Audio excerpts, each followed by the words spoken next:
तर शेतकरी मित्रांनो, आपल्या स्वयंभू ऑर्गॅनिक फार्म शेती जोड व्यवसाय या यूट्यूब चॅनलच्या माध्यमातून मी आपल्या ग्रामीण भागामध्ये शेतीला जोड व्यवसाय करणाऱ्या शेतकऱ्यांच्या मुलाखती आणि त्यांचं मार्गदर्शन तुमच्यासमोर आणण्याचा प्रयत्न करत असतो, ज्यामुळे तुमच्या चुका या व्यवसायामध्ये होणार नाही, हाच माझा प्रयत्न या चॅनलच्या माध्यमातून आहे। तर आपल्या चॅनलवर कोणी नवीन असाल तर चॅनलला सबस्क्राईब आणि व्हिडिओला लाईक करायला विसरू नका। तर मामा, तुमचं पूर्ण नाव आणि पत्ता सांगा। येलकी हिंगोली। बरं, तर किती वर्षापासून तुम्ही दुग्ध व्यवसाय करता, म्हणजे म्हशी ठेवता? आता 83 पासून चालू आता किती दिवस झाले आता बोलतो ते। तर बघू शकता शेतकरी मित्रांनो, यांच्याकडे 1983 पासून हे म्हशी आपल्या दुग्ध व्यवसायाहून करतात। तर तुम्हाला किती जमीन आहे मामा? जमीन एकरवरच होती, आपण 4 एकर जमीन कमावली याच्यावर। बरं बरं। तर पहिल्या किती म्हशी होत्या तुमच्याकडे? पहिल्या होत्या 6-7 म्हशी राहायच्या, आता कमी झाल्या। आता कमी झाल्या का? बरं। तर तुम्ही म्हणले आता जसं वयामानाप्रमाणे होईना म्हणून, तरी बघू शकता मामाची जिद्द किती आहे। तरी आता पण यांच्याकडे या 3 म्हशी आहेत, ते खाली पण म्हशी बघू शकता। यांचं हे वातावरण तुम्हाला दाखवतो आणि इथं यांचा हा बघू शकता साधं झोपडं आहे। तर हे झोपडं कधी बांधलं मा? 2-4 वर्ष झाली। बरं, तर मला सांगा, ही म्हैस विकत आणलेली घरची होय? घरची म्हैस घरचीच होय? बरं। तर हे मागे 1-1.5 लाख रुपयाला 1 लाख रुपयाला मागली म्हैस, पण गेली नाही आपली। बरं, घरची असते। जनावर ते झालं हे झालं। बरं, आणि ती घरचीच आहे का? ती बरं, तर मग हिचं किती इथं झाले तुमच्या इथं? पहिलं मग आता दूध देते का? 5 लिटर दूध आहे एका टायमाला? बरं, 5 लिटर दूध आहे का? बरं, आणि ती जी म्हैस आहे ती कमी देते, ती विकत आणलेली आहे का? कितीला आणली? 80,000ला। बरं, तर बघू शकता शेतकरी मित्रांनो, ती म्हैस 80,000ला विकत आणलेली आहे। आणि आता वगार आहे ना? नाही, हे ते आता कधी गाभा झाली हे वगार? गाभा गेले?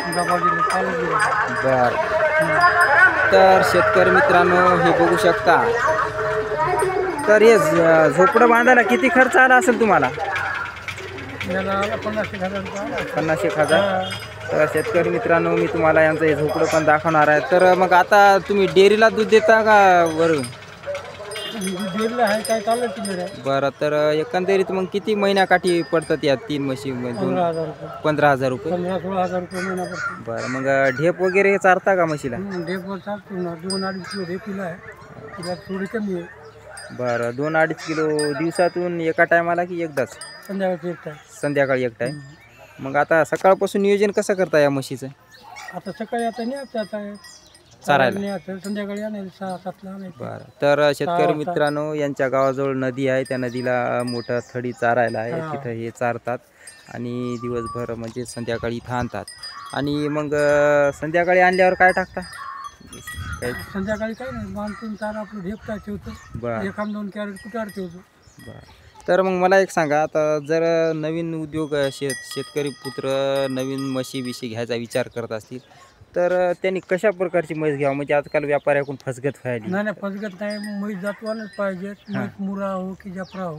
बरं, चांगली म्हैस दुधाची पाहून घ्यायची। बरं, म्हणजे काय त्याचे काय क्वालिटी कशी बघून घ्यावा, असं काय अंदाज? क्वालिटी म्हणजे आता हे पाहिलं म्हशीची, म्हणजे चांगल्या वाणाची घ्यायची, चांगली नंबर म्हणून तुम्ही ही विकली नाही समजा? नाही। बरं, तर बघू शकता शेतकरी मित्रांनो, नक्कीच म्हशी घेताना जरा चांगल्या बाळगा।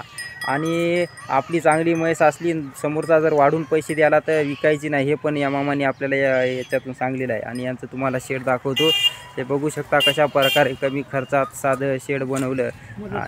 आणि हे बघा, तुम्हाला दाखवतो हे कुटाराचं नियोजन, हे हरभऱ्याचं कुटार, म्हणजे झड पावसाळा आला तरी। आणि संध्याकाळी याच्यात बांधता का?